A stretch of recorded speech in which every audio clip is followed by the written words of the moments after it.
He assumed office in the nick of time at very short notice, and they proved their worth to the people of Zimbabwe, to the president who appointed them in those posts.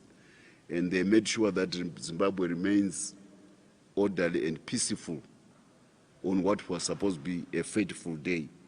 This is a salutary lesson to those who harbor the idea that they can personalize the Zimbabwe army. It is not.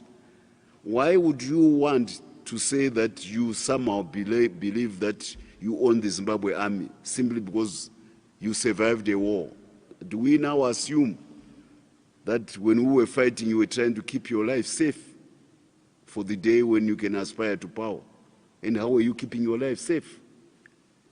Because in war, it's a lottery of life. Anything can happen to you at any time. I went through that war, particularly for us who were in Mozambique. You cannot aspire to be president of the Republic of Zimbabwe in a war because you never know when you are going to die. You are much more preoccupied with the task at hand to fight for the freedom of the country. Now, if you begin to have illusions afterwards that you are anointed to become the leader of Zimbabwe simply because you survived that war, maybe you begin to question credentials. So those who were trying to think that the army of Zimbabwe can become a platform for the seizure of power, they have been proved wrong.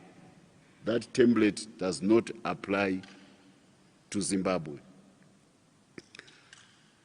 I also want